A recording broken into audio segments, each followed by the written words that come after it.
મારું નામ ધ્રુવ ઠાકોરભાઈ ચૌહાણ છે. મારો ભાઈ નવનીત 2 દિવસ પહેલા મરી ગયો છે. એમાં જે એના ખીચામાં ચિઠ્ઠી મળી છે ને, એમાં દવે સાહેબ શું કહે છે વિરંગામ ટાઉન પોલીસના કે ચિઠ્ઠી તું કબૂલ કર. પણ મારો ભાઈ નવનીત લખી ગયો ચિઠ્ઠી, એવું કેમ કબૂલ કરું? તો દવે સાહેબ મને શું કહે છે કે તું કબૂલ નહીં કર ને, તારું ઘર આખું તારું ફેમિલી બધાને બરબાદ કરી નાખીશ.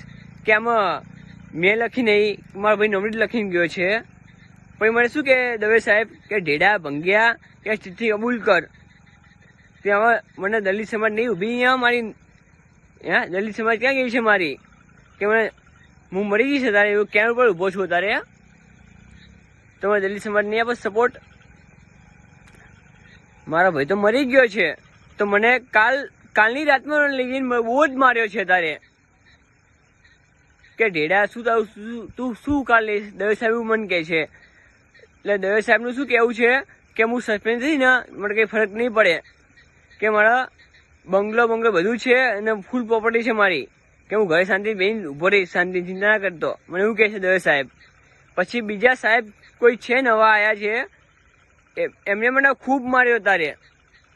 એટલે મારે કરવું શું? ક્યાં મારો દલિત સમાજ ક્યાં ગયો છે? મરી ગયો છે કે જીવે છે? અમને સપોર્ટ નહીં આપે? આ તો હું મરવા જ આવ્યો છું અત્યારે. તો કાલ સુધી મારે દલિત સમાજને કેવું મારે કે હું મરી જવું અત્યારે, પણ દલિત સમાજ મારો ઘરનો સપોર્ટ આપજો, મારા મામા બધા સપોર્ટ આપજો. મારું કેવું એક જ છે.